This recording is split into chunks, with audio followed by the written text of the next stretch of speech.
Breaking right now, could Andrew Tate really become the Prime Minister of the United Kingdom after the launch of his Bruv Party?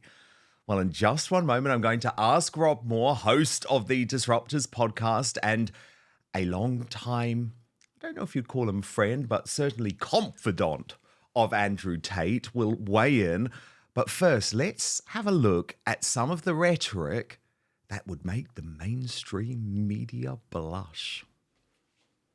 You have a choice, especially as a man. You can stand up and fight your enemy, or you can hide in the sand. But if the enemy wins, they're going to kill you just the same. You can die in glorious battle, and perhaps you'll die first. Or you can die 10 minutes later when they finally get through the castle walls and find you quivering in a corner like a little baby. But either way, you're going to die. So I think the best thing you can do is try your best to resist enslavement, try your best to fight, even if it makes your life a little bit harder, even if you do die first, at least you get to die like a man with honor. So I was never afraid of them. I'm not afraid of jail. I'm not afraid of what they do to me. I'm not afraid of any of it because I know that I'll go down swinging. What I would be afraid of is shutting up, hiding in my room, trying not to do anything controversial, allowing these demons to win, and then getting an extra few years of life doing nothing consequential before I'm eventually eradicated anyway. And Rob Moore posted on X about this. Everyone going wild about Andrew Tate running for UK Prime Minister. How? Why? Has the world gone mad? The answer is simple. Why? Labour, Conservatives. The UK is so ruined that these are the reactions that happen in response to a systematic destruction of the UK by the two main parties. Rob Moore, you've got to know Andrew Tate very well over the past few years. So I guess the first and most important question is he serious? Is this a joke? Is this a publicity stunt? Or does he genuinely believe that there is a chance that he could be the Donald Trump, the great disruptor, a word you know a lot about, of British politics? Dan, I think we need to wait until midnight on April the 1st to April the 2nd to see if this is really, truly a thing. Because anyone who's been involved in politics knows setting up a party is really hard. You can't just say, hey, I'm running for Prime Minister. I have actually done April Fool's jokes on this. I have thousands of people, Dan, who say in my comments that I should run for Prime Minister. Well, he doesn't have any political experience, and, you know, to get proper policies through, that's important. Setting up a party is really hard and difficult. I mean, Reform have been very, very disruptive. I mean, if you think about the Conservatives and Labour are hundreds of years old, and Reform are barely decades of years old. And that's something that is just so disruptive and not normal. So to think that Andrew Tate will be Prime Minister, you know, in the next term, I think there's a really low percentage chance of that. And is he serious? I don't know. What I do know about Andrew is he's belligerent. He will not quit. He's like an XL bully with a very big bone, like your leg, and he will not let go. And that's, you know, we need a bit more of that in the world. I mean, it'd be great if we had politicians who really had clear policies and they really believed in them and they couldn't be swayed or bought. So we lack that, and he has that quality. But you know, a party being called Bruv, I mean, even, you know, what is it, Britain restoring underlying values? I mean, I like Britain restoring underlying values, but Bruv, I'm not sure that that's really serious. But underestimate Andrew Tate at your peril. Well, indeed, because what's interesting, Rob, is he's not just talking about culture war issues. I can actually show you now a couple of his policies, his policy positions. So let's start with his view on the knife crime epidemic, that he says the Bruv Party will have zero tolerance, maximum deterrence. And he says it's not cruel, it's a deterrence to save lives. And he would do that by introducing BBC punishment offenders live, streamed and solitary, no second chances, just the reality of wasted lives. So I guess that's interesting way of doing it. You'd live stream people in prison. Health. He's even got a health policy prioritising the NHS health care for Britons first. So he says his policy priorities would be British taxpayers will be treated first, British passport holders will receive top care, non-citizens will only receive emergency care with costs recovered. The NHS exists to serve Britons, not to fund health terrorism. So there are policies actually that probably a lot of people watching this will say, yep, like that. Not a bad idea. Well, I certainly think, like, when you go to Dubai, like I went recently, you see no crime because you know, and everyone says the same thing. You know, why is it so safe here? Well, try and commit a crime and see what happens. That's what everyone says. You're not going to like what happens. And if the conviction rate of knife crime and rape in the UK is around 3%, like it looks like the data suggests, then it's basically legal to commit crimes. So how do you come like Dubai and eradicate crime almost completely? Is you make the punishment far more extreme. And there is no real punishment in the UK.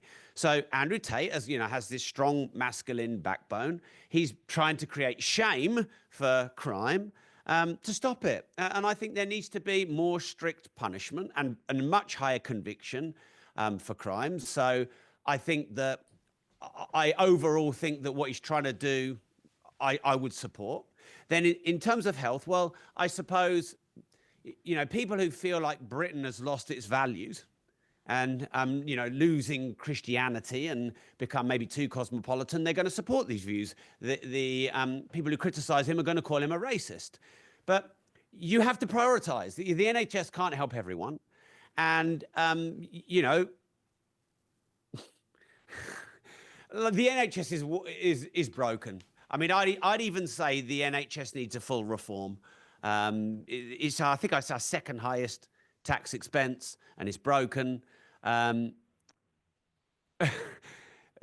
Andrew Tate he's a nationalist, and you know a lot of people are going to think that policy is racist, I think. Okay, let's go through some more of his specific policy, well, not so much policy positions, but his political positions. Starting off with one that I've been really passionate about this week. So Andrew Tate posted on X, the disgraced Labour councillor, he's not a councillor, he was actually a government minister, which is far more shocking, Ivor Kaplan, who attempted to meet a 15-year-old boy for sex, is still posting about young boys on his Twitter account. England is run by paedophiles. And on my show yesterday, Rob, I actually unveiled Labour's list of shame, which does back up that contention from Andrew Tate somewhat. And I find it absolutely shocking, Rob, that a former Labour minister, a guy who represented veterans, a guy who knew King Charles, who represented Tony Blair, was actually caught in this Facebook sting. I'll get you to react to the back, but let's just have a little look at what happened. But first, this episode of Outspoken is brought to you by Manscaped, the global leader in men's lifestyle and grooming. Every man knows the unbeatable feeling of a fresh barbershop shave. But what if I told you that you no longer have to wait weeks or even months between appointments to experience it? Introducing Manscaped's newest innovation, the Chairman Pro Electric Foil Shaver, a game-changing tool that brings the luxury of a professional shave right into your home. Whether you're after that daily silky smooth finish or prefer to maintain a rugged 5 o'clock shadow, the Chairman Pro Electric Foil is your go-to for precision and style every time. After so many shaving mishaps in my past, Manscaped, let me tell you, it's improved my grooming routine no end, and critically, also my confidence. The Chairman Pro is versatile, it has precision, It comes with 2 interchangeable skin-safe blade heads. You have the skin-safe 4-blade foil for that close, smooth shave when you're looking to go completely clean. And if a clean shave isn't your style, that's okay. Do what I do. Switch to the skin-safe stubble trimmer to keep your stubble looking sharp and polished. Both heads designed with skin-safe technology.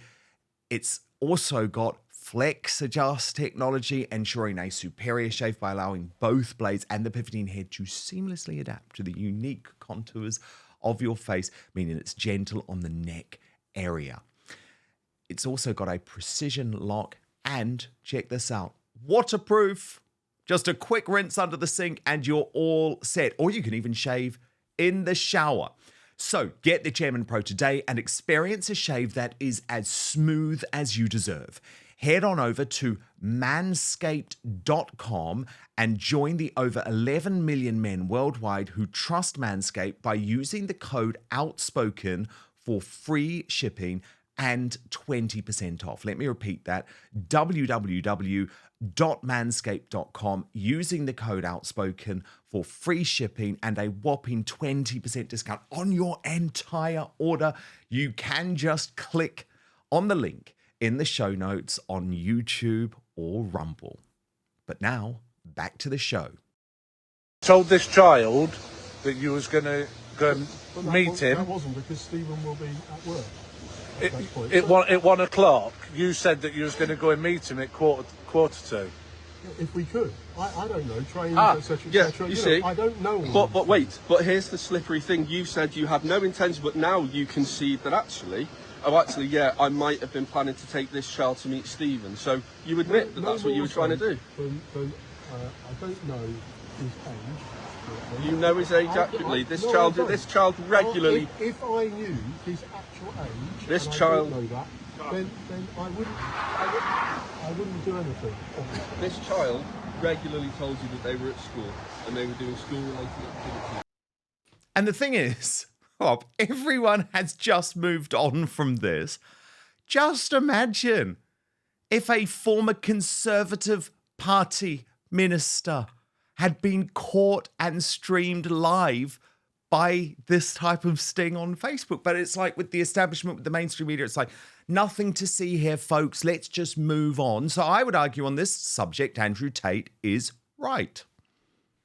Yeah, what I like about what's happening on X and what Elon Musk has done taking Twitter over is more individuals can now hold people to account. So, Mark Zuckerberg recently came out and admitted that they were censoring and it was kind of forced by the Biden administration. And now he's going to get rid of all the fact checking and they're not going to censor anymore. So someone like Andrew Tate with 10 odd million followers on X and someone like Elon Musk with 210 million followers on X can expose people that governments aren't and governments are covering up. And I think that's fantastic.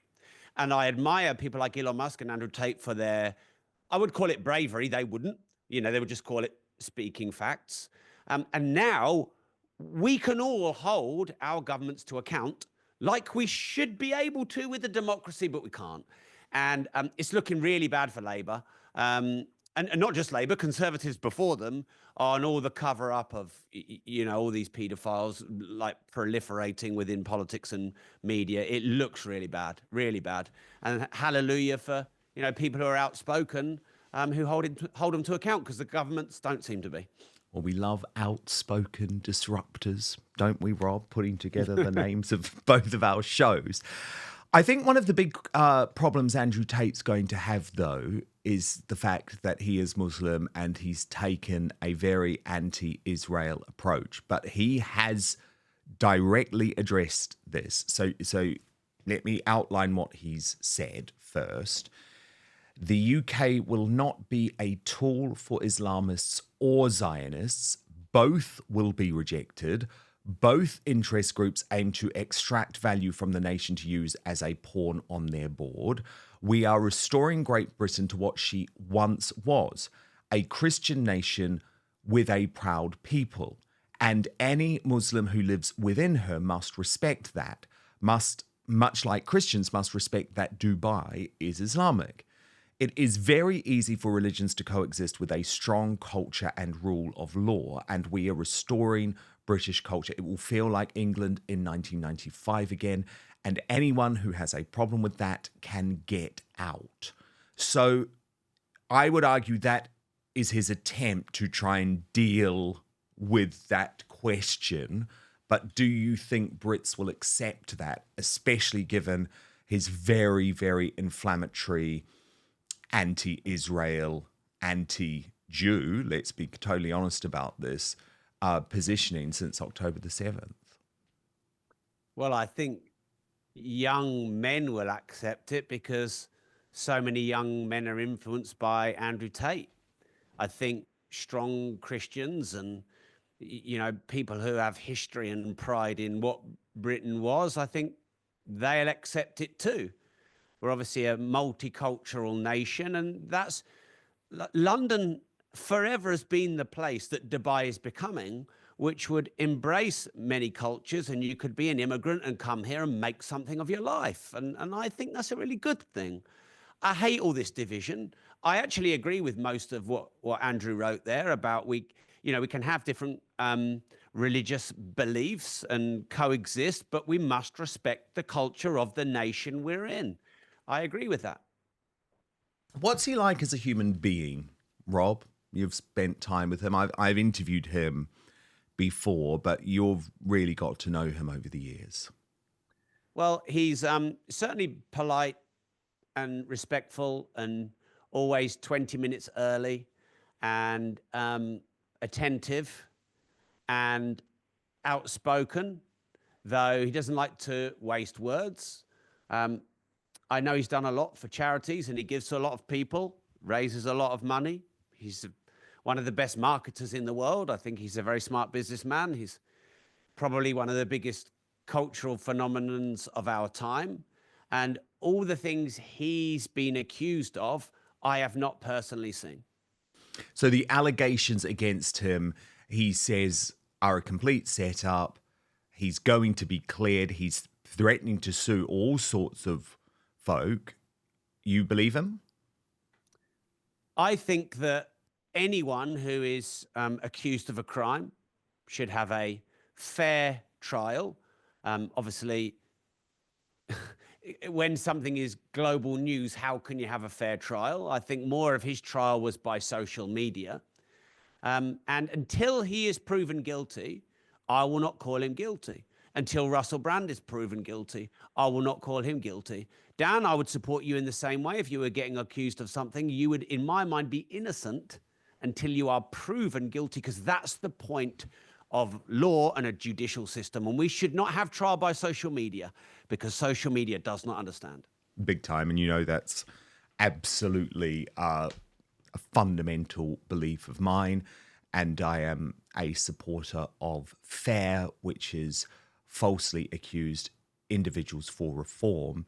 And what that would effectively do is stop this position where any person can accuse someone who is famous of anything and end their career, get them suspended from jobs before there is any investigation, before there is any proof. You would only be able to be named as a famous person once you were charged, which still allows lots of space for other so-called victims to come forward. Thank you so much for watching Dan Wootton Outspoken. Please click on my face just to the bottom left to subscribe to this brand new independent news source and turn on the notification bell so you'll be alerted to our brand new live shows, uncancelled interviews, and special royal episodes. Outspoken is also now available as a podcast, so you can listen to the show every weekday on the go, wherever you are.